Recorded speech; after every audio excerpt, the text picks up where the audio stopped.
Сәлем қыздар! Бүгін мерекелік дастарханыңыздың ерекше сәнін келтіретін, ал дәмі тіл үйірер өте әдемі ананас салатын дайындаймыз. Каналыма тіркеліп, лайк басып, комментарий жазып, видеомды соңына дейін қараңыздар. Рахмет!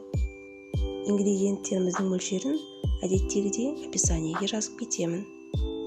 Бірінші тауық етін кесіп аламыз. Оның астына майонез жағамыз. Тауықтың етін ұсақтап кесіп саламыз. Оның үстіне тағы да майонез жағамыз. Екінші слойға консервадағы ананас кетеді. Оны да ұсақтап кесіп аламыз. Тауық еті мен ананастың дәмі өте ерекше, керемет болады.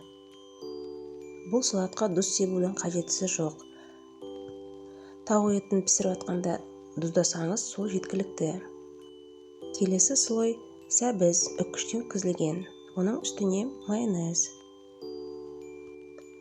Тұқымды да үккіштен өткіземіз, үстіне себелейміз. Тұқымның үстіне майонез жағамыз да соңғы слойға сырды үккіштен өткіземіз. Салатымыздың үстінің барлығын сыр менен молынан жабамыз.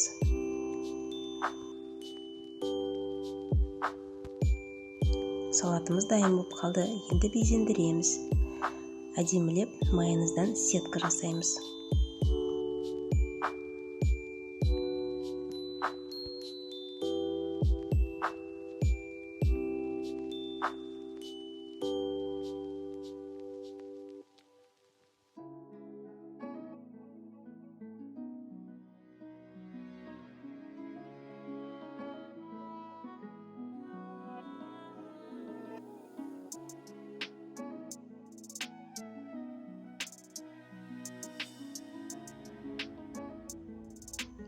Әр торымызға грек жаңғағын бір-бірлеп саламыз.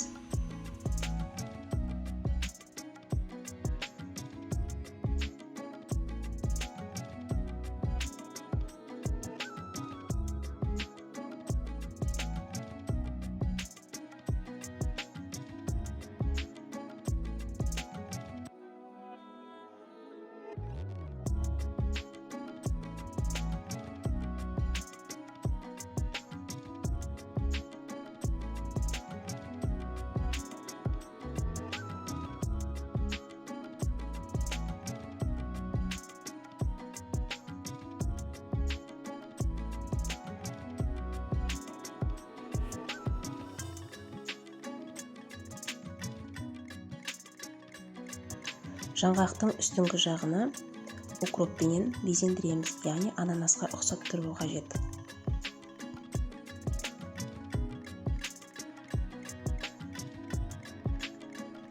Салатымыз өте әдемі. Солай емес пе? Ұнаса, сізде осылай дайындап көріңіз. Мінекей мерекелік салатымыз дайын болды. Дастарханыңыздың ерекше сәнін беретініне сенімдімін. Өте әдемі, бірінші көзге түсетін салаттардың бірі. Және дәмі тіл үйірер. Ас болсын!